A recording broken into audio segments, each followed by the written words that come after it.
안녕하세요. 건강하고 풍요로운 삶을 만들어가는 희망열차입니다. 오늘은 지난번에 이어 공간 풍수에 대한 내용을 더 말씀드리겠습니다. 시청하시면서 구독, 좋아요, 알람 설정 부탁드립니다. 풍수적 공간을 찾는 내부 기준. 첫 번째, 집의 안정성이 중요합니다. 초고층 아파트나 주상복합의 경우 지표의 에너지인 땅의 기운이 효과적으로 전달되지 않아 불안정한 에너지가 강조됩니다. 특히 거실에 한 면이나 두 면 또는 3면이 모두 통유리로 되어 있는 고층 주상복합은 여름과 겨울의 온도가 조절이 비효율적이기 때문에 불안한 느낌을 줍니다. 두 번째, 불안정한 내부 설계를 확인하세요.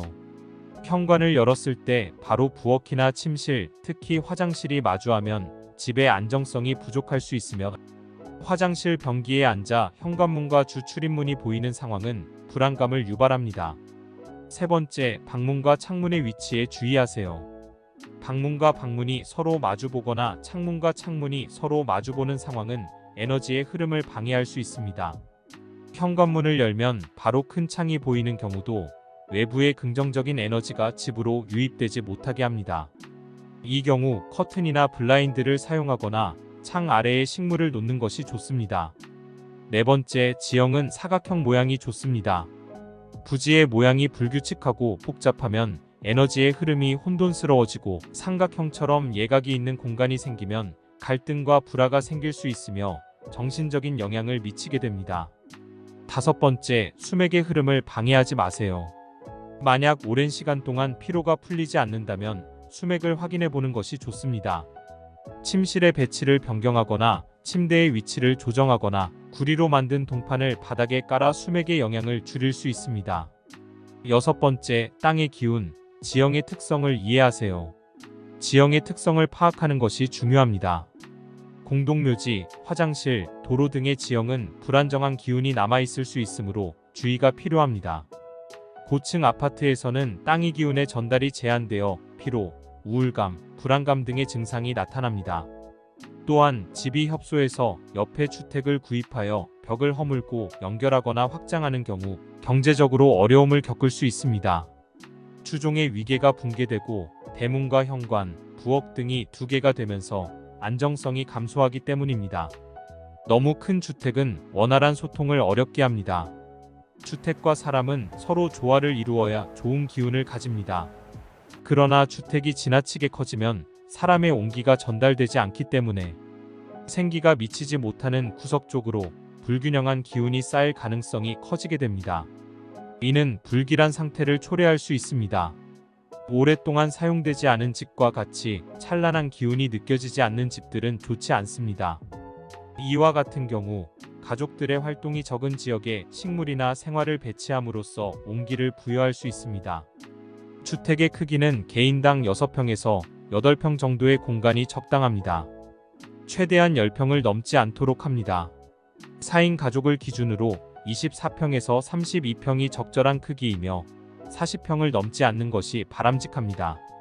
매력적인 디자인을 지나치게 추구하는 집은 피해야 합니다. 비대칭적이거나 규칙에 어긋나는 디자인은 주거 공간으로 적합하지 않습니다. 날카로운 각이나 뾰족한 형태는 갈등을 유발할 수 있습니다. 만약 이러한 구조를 피할 수 없다면 식물을 배치하거나 모서리에 조명을 추가하여 조화를 이루도록 합니다. 주거 공간은 풍수적으로도 중요한 역할을 합니다. 주방은 소통을 위한 공간으로 간주되며 소외되지 않도록 배치되어야 합니다. 주방에서 요리를 즐겁게 하며 자존감을 유지하고 가족과 소통하는 것이 좋습니다. 현관문, 방문, 창문은 서로 마주보지 않도록 배치하며 너무 독특한 인테리어나 과장된 소품은 피하는 것이 좋습니다. 자연스럽게 조화되는 공간을 유지하는 것이 중요합니다. 물과 불의 원칙을 존중하여 부엌을 조화롭게 꾸며야 합니다. 나무 자재를 활용하여 따뜻하고 길조한 분위기를 조성합니다. 주의해야 할 사항 중 하나는 너무 날카롭거나 뾰족한 형태를 피하고, 침엽수나 금속 장식품과 같이 날카로운 형태는 부정적인 에너지를 유발합니다. 또한 강한 바람이 들어오는 곳이나 시끄러운 지역 역시 피하는 것이 좋고, 집 주변에는 과도한 안테나나 나무가 있으면 풍수적으로 불리한 영향을 줄 수 있습니다. 풍수적으로 인테리어를 보완하고 조화롭게 조정하는 방법을 살펴보겠습니다. 비보는 균형을 깨진 부분을 조화롭게 조정하는 것을 말합니다. 각 공간마다 가족 구성원들의 움직임과 생기가 고루 닿을 수 있도록 고려해야 합니다. 상대적으로 사용 빈도가 낮은 공간은 가구나 물건을 재배치하여 활용할 수 있으며, 화려한 꽃이나 장식품을 포인트로 사용하여 공간에 생기를 불어넣어 기운이 치우친 것을 조정합니다. 특히 현관과 부엌 또는 화장실이 마주하는 경우 중문을 설치하여 갑작스럽게 들어오는 기운을 차단하고 자연스럽게 흘러들어올 수 있도록 배려합니다. 또한 이웃집 현관과 마주하는 경우에도 중문은 충격을 완화시켜줍니다. 외부 기운이 집 내부로 들어오는 부분을 신중하게 고려해야 합니다. 거칠고 정화되지 않은 외부 기운은 풍경 같은 것으로 활용해서 조화롭게 변화를 줄 수 있습니다. 만약 주택 주변에 뾰족한 느낌을 주는 건물의 모서리가 보인다면 식물이나 꽃을 배치하여 뾰족한 느낌을 조화롭게 바꿀 수 있습니다.